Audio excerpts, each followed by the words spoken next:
ஆனா ஸ்டாலின் என்றால் சாதனை சாதனை சாதனை என்று கலைஞர் கருணாநிதி நெஞ்ச நிமித்தி சொல்வாரு அப்படின்னு ஐயா ஸ்டாலின் சொல்றாங்க. எதை அவர் சாதனைன்னு சொல்றாரு? திமுக ஆட்சிக்கு வரும்போது 5 லட்சம் கோடி கடன். இப்ப திமுக ஆட்சி கிட்டத்தட்ட நெருக்கி முடிச்சிருவோம். கிட்டத்தட்ட 8 லட்சம் கோடி கடன். 4 ஆண்டு ஆட்சியில 4 லட்சம் கோடி கடன் வாங்கி தமிழ்நாடு அகல பாதாளத்துக்கு தள்ளிட்டு பொருளாதாரத்துல தமிழ்நாடு 9.69 விழுக்காடு வளர்ந்திருக்காம. யாருக்கான பொருளாதாரத்தில் வளர்ந்திருக்கு? தனி மனிதனுடைய வருமானத்தை உயர்ந்திருக்கிறதா? சிறு குறு தொழில்கள் வளர்ந்திருக்கிறதா? எத்தனை பேருக்கு வேலை கிடைச்சிருக்கு? எத்தனை பேர் படிச்சு வெளியேறி இருக்கிறான் தெரியல.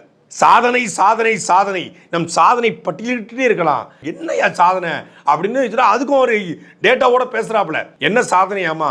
கிட்டத்தட்ட 5 லட்சம் கோடி தமிழ்நாட்டை முதலீடு பண்ணிருக்காங்களாம். யார் பண்ணிருக்கா? தமிழ்நாட்டை சார்ந்த தொழிலதிபர்கள் பண்ணிருக்காங்களா? திருப்பூர்ல, ஈரோட்டில் இருக்கக்கூடிய முதலாளிகள், தமிழ்நாட்டை சார்ந்த தமிழ் முனைவோர்கள், தமிழ் தொழிலதிபர்கள் அவங்க இன்வெஸ்ட் பண்ணிருக்காங்க. வெளிநாட்டுக்காரன் இன்வெஸ்ட் பண்ணிருக்கான்.